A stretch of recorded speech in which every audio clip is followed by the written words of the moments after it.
ನೇತೃತ್ವದಲ್ಲಿ ಮತ್ತು ರಾಜ್ಯಾಧ್ಯಕ್ಷರು ವಿಜೇಂದ್ರ ಅವರ ನೇತೃತ್ವದಲ್ಲಿ ಇವತ್ತು ಬೆಳಿಗ್ಗೆ ಅಮಿತ್ ಶಾ ಜಿಯವರನ್ನ ಭೇಟಿಯಾಗಿದ್ವಿ ಮತ್ತು ರಾಷ್ಟ್ರೀಯ ಅಧ್ಯಕ್ಷರಾದಂಥ ನಡ್ಡಾಜಿ ಅವರನ್ನ ಭೇಟಿಯಾಗಿದ್ವಿ ಮತ್ತು ಎಲ್ಲರ ನೇತೃತ್ವದಲ್ಲಿ ಏನೊಂದು ಇಡೀ ರಾಜ್ಯದಲ್ಲಿ ಭಾರತೀಯ ಜನತಾ ಪಾರ್ಟಿ ಕಾರ್ಯಕರ್ತರಿರ್ಬೋದು ನಾಯಕರಿರ್ಬೋದು ಅವರೆಲ್ಲರ ಒಂದು ಅಪೇಕ್ಷೆ ಜಗದೀಶ್ ಶೆಟ್ಟರ್ ವಾಪಸ್ ಬರಬೇಕು ಅಂತ ವಾಪಸ್ ಬರಬೇಕು ಅನ್ನುವಂಥದ್ದು. ಆ ಹಿನ್ನೆಲೆಯಲ್ಲಿ ಕಳೆದ 8-9 ತಿಂಗಳಿಂದ ಭಾಳಷ್ಟು ಚರ್ಚೆ ನಡೀತಾ ಇದೆ. ಭಾಳಷ್ಟು ಜನ ಅಪ್ರೋಚ್ ಆಗಿದ್ದಾರೆ ಮತ್ತು ವಿಜೇಂದ್ರ ಅವರು ಅಧ್ಯಕ್ಷರಾದ ಮೇಲೆ ಅವರು ಸದ್ಯಕ್ಕೆ ಈ ಪ್ರಸ್ತಾವನೆ ಇಟ್ಟರು.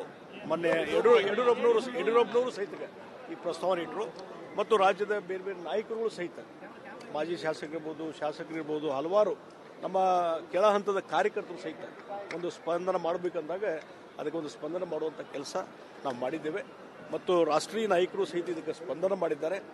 ಅವರು ಸಹಿತ ನೀವು ವಾಪಸ್ ಬರ್ರಿ ಅನ್ನುವಂಥ ಮಾತನ್ನು ಹೇಳಿದಾಗ ಇವತ್ತು ಎಲ್ಲರ ಒಂದು ಅಭಿಪ್ರಾಯ ಹಿನ್ನೆಲೆಯಲ್ಲಿ ಇವತ್ತು ಭಾರತೀಯ ಜನತಾ ಪಾರ್ಟಿಗೆ ಅದು ನಮ್ಮ ಮನೆ, ಇದು ಮೊದಲಿಂದು ನಾವು ಹೇಗೆ ಕಟ್ಟಿ ಬೆಳೆಸಿದಂಥ ಮನೆ, ಆ ಮನೆಗೆ ವಾಪಸ್ ಬಂದಿದ್ದೇನೆ. ಭಾಳ ಸಂತೋಷದಿಂದ ಸೇರ್ಪಡೆಯಾಗಿದ್ದೇನೆ ಮತ್ತು ಹಿರಿಯರು ಸಹಿತ ರಾಷ್ಟ್ರೀಯ ನಾಯಕರು ಭಾಳ ಒಂದು ಗೌರವದ ಮಾತನ್ನು ಹೇಳಿದ್ದಾರೆ.